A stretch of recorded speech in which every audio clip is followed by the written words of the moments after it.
أعوذ بالله من الشيطان الرجيم. بسم الله الرحمن الرحيم.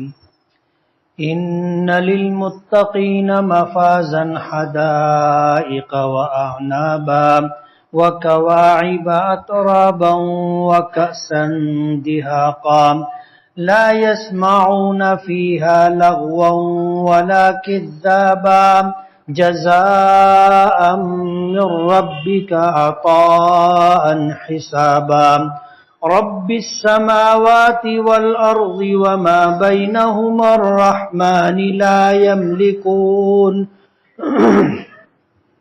لا يملكون منه خطابا يوم يقوم الروح والملائكة صفا لا يتكلمون إلا من أذن له الرحمن وقال صوابا ذلك اليوم الحق فمن شاء اتخذ إلى ربه مآبا إنا أنذرناكم عذابا قريبا يوم ينظر المرء ما قدمت يداه ويقول الكافر يا ليتني كنت ترابا. صدق اللہ العظیم. سبحانک لا علم لنا الا ما علمتنا انک انت العلیم الحکیم. رب اشرح لی صدری ویسر لی امری واحلل عقدۃ من لسانی یفقهوا قولی.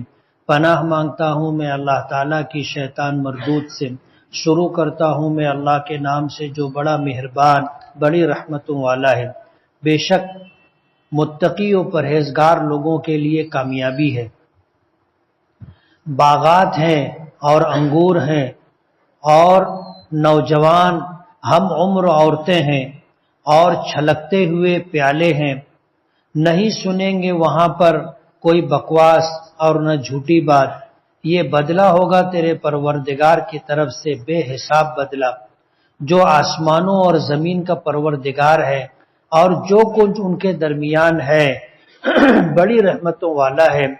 نہیں بات کر سکیں گے اس سے, نہیں قدرت رکھیں گے اس سے بات کرنے کی. جس دن روح اور فرشتے صف لگا کر کھڑے ہوں گے کوئی نہیں بات کر سکے گا مگر وہی جسے رحمان اجازت دے گا اور وہ ٹھیک بات کہے گا. وہ دن حق ہے پر جو شخص چاہے اپنے پروردگار کی طرف ٹھکانہ بنا لے.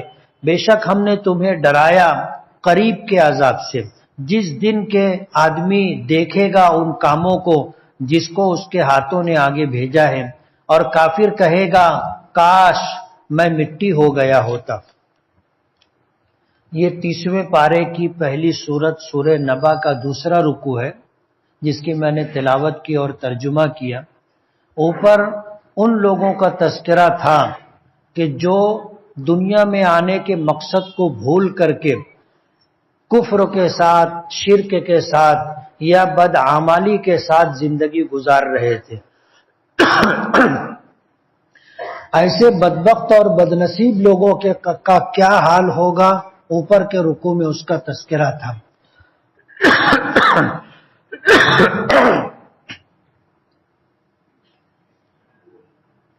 اس کے بالمقابل اس دوسرے رکوع میں اللہ پاک نے سعادت مند اور خوش نصیب لوگوں کا تذکرہ کیا. اوپر جہنمیوں کا تذکرہ تھا, اس رکوع میں اللہ پاک نے جنتیوں کا تذکرہ کیا. یہ کیسے لوگ ہوں گے بتایا, ان للمتقین, متقی پرہیزگار اللہ سے ڈر کر زندگی گزارنے والوں کے لیے آخرت میں کامیابی ہوگی. مفازن کامیابی ملنے کی جگہ, ظاہر بات ہے کامیابی کے بدلے میں جو چیز ملے گی وہ جنت ہوگی. تو متقی اور پرہیزگار لوگوں کے لیے ٹھکانہ جنت ہوگا. اب وہ جنت کیا ہے؟ فرمایا حدائق, باغات ہے. حدائق حدیقہ کی جمع ہے, حدیقہ باغ کو کہتے ہیں. حدائق باغات, و اعنابا, اور باغات کے اندر پھلوں میں بہترین پھل انگور ہوں گے، ہر قسم کے پھل ہوں گے۔ انگور کا تو تذکرہ کیا، ورنہ جنت وہ جگہ ہے جہاں من چاہی زندگی ملے گی۔ دنیا میں آدمی رب چاہی زندگی گزار لے، یعنی میرا پروردگار جیسی زندگی گزروانا چاہتا ہے، آدمی اس دنیا میں ویسی زندگی گزار لے تو اللہ پاک اسے جنت میں من چاہی زندگی عطا کرے گا، کہ وہ جو چاہے گا جیسے چاہے گا اپنی زندگی گزارے گا۔ اللہ نے اسے آزادی دی، اسی لیے علامہ اقبال نے کہا کہ تیرے آزاد بندوں کی نہ یہ دنیا نہ وہ دنیا، یہاں جینے کی پابندی، یہاں مرنے کی پابندی، وہاں جینے کی پابندی، یعنی ایک پابندی ہوگی، اگر جنتی مرنا چاہے گا تو مرے گا نہیں، باقی اس کے علاوہ اس کو ہر طرح کی آزادی ہوگی، ہمیشہ رہے گا، کبھی مرے گا نہیں، ہمیشہ رہے گا۔ اور ظاہر بات ہے کہ جو آدمی جنت میں ہو، نعمتوں میں ہو، راحتوں میں ہو، آرام کے ساتھ جی رہا ہو، وہ کیوں مرنا چاہے گا؟ مرنا تو وہ چاہتا ہے جو مصیبت میں ہو، پریشانی میں ہو، اور ان مصیبتوں اور پریشانیوں سے تنگ آ جائے تو پھر وہ موت کی تمنا کرتا ہے، اللہ سے موت مانگتا ہے۔ حضور نے منع کیا، جس طرح خودکشی یعنی اپنی جان اپنے ہاتھوں سے لینے سے منع کیا، اسی طرح موت مانگنے سے بھی منع کیا۔ اللہ تعالیٰ سے موت نہیں مانگنی چاہیے۔ تو آدمی جب مصیبتوں سے پریشانیوں سے تنگ آ جاتا ہے تب مرنا چاہتا ہے، اور ظاہر بات ہے جنت میں تو جنت تو آرام کی جگہ ہے، جہاں مصیبتوں کا پریشانیوں کا کوئی گزر نہیں، وہاں آدمی کیوں مرنا چاہے گا؟ تو وہاں ہمیشہ کی زندگی ہوگی اور راحتوں کے ساتھ ہوگی، باغات میں ہوں گے، ہر قسم کی نعمتیں، ہر قسم کے پھل میسر ہوں گے، وَكَوَاعِبَ أَتْرَابًا، اور ہم عمر نوجوان لڑکیاں اللہ پاک عطا کرے گا۔ اپنی جو بیوی ہوگی وہ جنت میں ملنے والی حوروں کی سردار ہوگی، ملکہ ہوگی، اور اللہ تعالیٰ جنتی کو، ادنا سے ادنا جنتی کو حوروں کی گنتی کے اعتبار سے 70 حوریں عطا کرے گا کم سے کم۔ وَكَأْسًا دِهَاقًا، اور چھلکتے ہوئے جام ہوں گے۔ دنیا میں تو شراب پینا حرام ہے، اس لیے کہ یہ شراب ایسی ہے کہ عقل مغلوب ہو جاتی اور آدمی ہوش کھو دیتا ہے، اپنے پرائے کی اور بھلے برے کی تمیز ختم ہو جاتی۔ لیکن جنت کی شراب ایسی نہیں ہوگی، جنت کی شراب تو ایک سرور کا نام۔ اب وہ کیسا سرور ہوگا، جنت میں جائیں گے اور جنت کی شراب پیئیں گے تو پتہ چلے گا، آج لفظوں میں بیان نہیں کر سکتے۔ وَكَأْسًا دِهَاقًا، چھلکتے ہوئے جام ہوں گے۔ لَا يَسْمَعُونَ فِيهَا لَغْوًا، نہ وہاں کسی طرح کی بکواس سنائی دے گی، وَلَا كِذَّابًا، اور نہ کسی طرح کی جھوٹی بات۔ جَزَاءً مِّن رَّبِّكَ عَطَاءً حِسَابًا، اور یہ جنتیں اور جنتوں کی نعمتیں اللہ پاک کیوں دیں گے؟ یہ تیرے پروردگار کی طرف سے بے حساب بدلہ ہوگا اچھے اعمال کا جو دنیا میں انسان کرتا ہے، اور تیرا پروردگار آسمانوں کا، زمین کا، اور آسمان و زمین کے درمیان جو کچھ ہے سب کا پروردگار ہے، مالک ہے، بہت مہربان ہے۔ فرمایا لا یملکون منہ خطابا، اس دن جو میدان محشر میں آدمی حساب و کتاب کے لیے کھڑا ہوگا تو اس کو بات کرنے کی قدرت نہیں ہوگی، لا یملکون، قدرت نہیں ہوگی اللہ سے بات کرنے کی کسی کو۔ آج بھی دنیا میں بڑے لوگوں کے سامنے اچھوں کی ہمت نہیں ہوتی بات کرنے کی، بہت اپنے آپ کی ہمت جوڑتے بٹورتے ہیں، تب جا کر کے ہانپتے کانپتے بات کرتے۔ پروردگار کے سامنے کون بولے گا؟ لا یملکون منہ خطابا، کسی کو قدرت نہیں ہوگی اس سے بات کرنے کی۔ یوم یقوم الروح والملائکۃ صفا، اس دن روحیں اور فرشتے صف لگا کر کے کھڑے ہوں گے۔ میدان محشر میں 120 صفیں ہوں گی انسانوں کی. ساری روحیں اللہ کی بارگاہ میں صف لگا کر کے کھڑی ہوں گی. یوم یقوم الروح والملائکۃ صفا، فرشتے بھی صف لگا کر کے کھڑے ہوں گے. ہمارے یہاں تو کیا آدمی کیسے بھی کھڑا ہو جاتا ہے، وہاں سب پابند ہوں گے، ترتیب سے صف لگا کر کے کھڑے ہوں گے. حدیث پاک میں آتا ہے کہ انسانوں کی 120 صفیں ہوں گی، اور حضور پاک صلی اللہ علیہ وسلم فرماتے ہیں کہ 80 صفیں تو میری امت کی ہوگی. یعنی پوری دنیا میں جتنے انسان آئے اور آئیں گے قیامت تک، سب کی مجموعی تعداد کتنی ہوگی اللہ بہتر جانتا ہے. لیکن جو صف لگے گی وہ 120 صف ہوگی، اور 120 صفوں میں 80 صفیں تو نبی کریم صلی اللہ علیہ وسلم کی امتوں کی ہوگی. لا یتکلمون، اس دن کوئی نہیں بول سکے گا، الا مگر وہی من اذن لہ الرحمن، جس کو اللہ تعالیٰ بولنے کی اجازت دے گا. بڑے سے بڑا، متقی سے متقی پرہیزگار شخص بھی ہوگا تو اللہ کے سامنے بولنے کی ہمت نہیں ہوگی. گنہگار، مشرک اور کافر تو کہیں دور دور تک اس کا ٹھکانہ نہیں ہوگا. حتیٰ کہ نبی کریم صلی اللہ علیہ وسلم بھی اللہ سے بات کریں گے تو اللہ کی اجازت سے. حساب و کتاب شروع نہیں ہوگا اور ساری انسانیت پریشان ہوگی. لوگ حضرت آدم کے پاس جائیں گے کہ آپ سفارش کریں، اللہ سے بات کریں، حساب و کتاب شروع ہو. حضرت آدم انکار کر دیں گے. ہیبت اور خوف اللہ کا ایسا ہوگا کہ انبیاء کرام کی بھی ہمت نہیں ہوگی اللہ کی بارگاہ میں جا کر کے کچھ بات کرنے کی. حضرت آدم کہیں گے کہ میری یہ ہمت نہیں ہے اور یہ میرا مقام نہیں. ایسا نہ ہو کہ میں جاؤں، اللہ مجھ سے پوچھ لے کہ میں نے تجھے اپنے دست قدرت سے بنایا تھا، جنت میں ٹھکانہ دیا تھا، اور میرا حکم تھا کہ اس درخت کے قریب مت جانا، تو نے کیوں میرے حکم کی، میری حکم عدولی کی تھی، نافرمانی کی تھی. میں کیا جواب دوں گا؟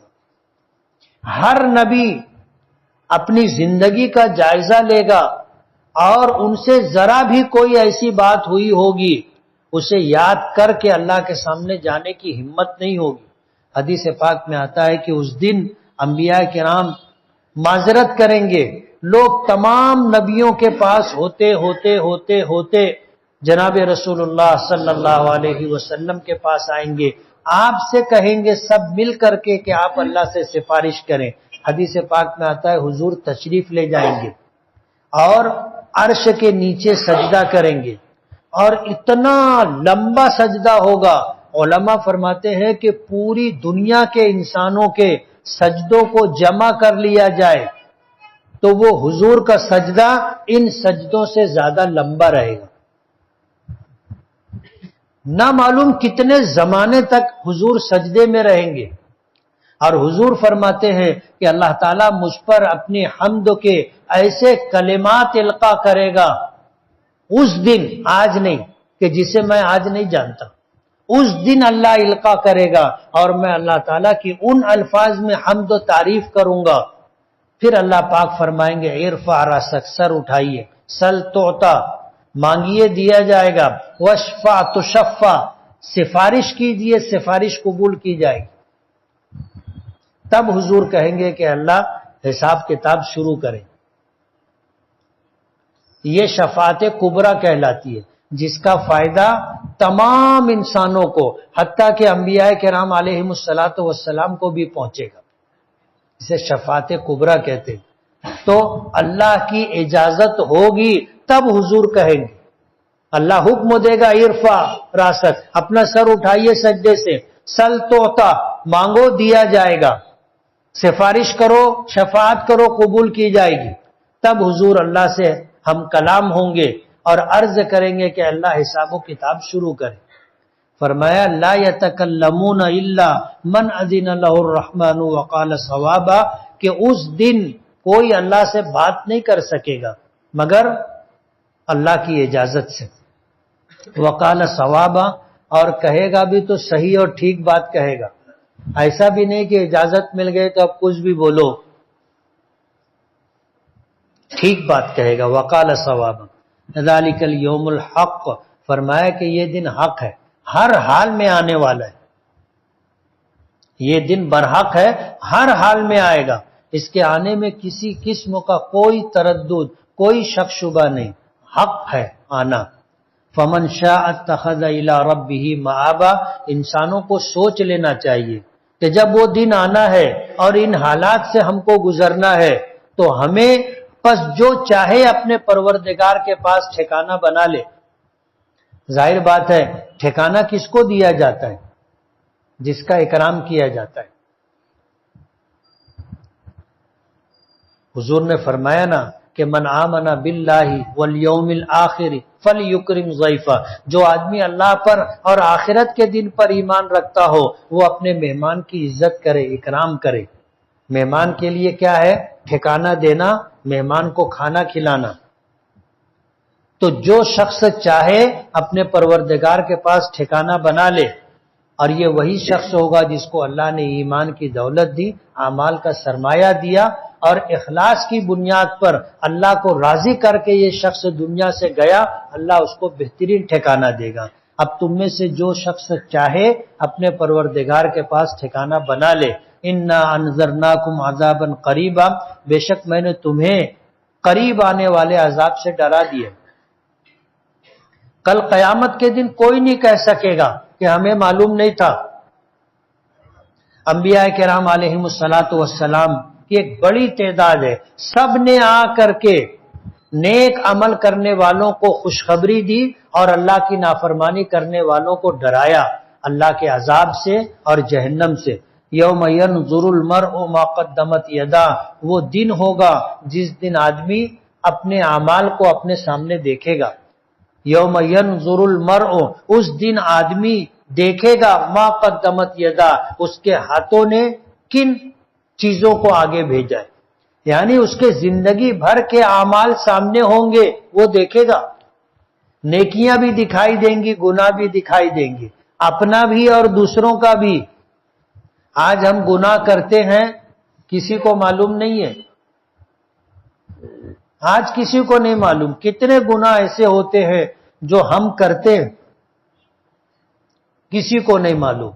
انسانوں میں رب جانتا ہے، لکھنے والے فرشتے جانتے ہیں، لیکن کل قیامت کے دن جب اللہ کے سامنے پیشی ہوگی تو وہ سارے گناہ سامنے ہوں گے۔ آدمی بھی دیکھے گا کہ میں کیا کیا کر کے آیا، دوسرے لوگ بھی دیکھیں گے۔ یوم ینظر المرء ما قدمت یداہ، جس دن کے آدمی ان کاموں کو، اعمال کو دیکھے گا جو اس کے ہاتھوں نے آگے بھیجا ہے۔ وَيَقُولُ الْكَافِرُ، اور کافر اس دن کہے گا یا لیتنی کنت ترابا، کاش میں مٹی ہوتا، انسان نہیں ہوتا۔ آج یہاں میدان محشر میں حساب و کتاب کے لیے میری پیشی نہیں ہوتی اور مجھے عذاب سے دوچار نہیں ہونا پڑتا۔ مفسرین لکھتے ہیں کہ ہر کافر یہ بات کہے گا یا لیتنی کنت ترابا، کاش کہ میں مٹی ہوتا۔ اور کہے گا، کیوں کہے گا؟ یہ دیکھے گا کہ اللہ پاک انسانوں کے علاوہ جتنی مخلوقات ہوں گی، جنات و شیاطین اور انسانوں کے علاوہ جتنی مخلوقات ہوگی، ان کے درمیان حساب و کتاب کر کے فیصلہ کرے گا اور پھر ان کو مٹی بنا دے گا۔ حلال جانوروں کی مٹی جنت میں ڈال دی جائے گی، حرام جانوروں کی مٹی جہنم میں ڈال دی جائے گی۔ تو کافر جب دیکھے گا کہ ایک سینگ والی بکری نے دنیا میں بے سینگ والی بکری کو مارا تھا، اللہ پاک سینگ والی بکری کی سینگ لے لیں گے اور بے سینگ والی بکری کو سینگ دے کر بولیں گے تو بدلہ لے لے۔ جب وہ بکری بدلہ لے لے گی تو دونوں کو مٹی بنا دے گی۔ کافر دیکھے گا تو یہ تو سستے چھوٹ گئے،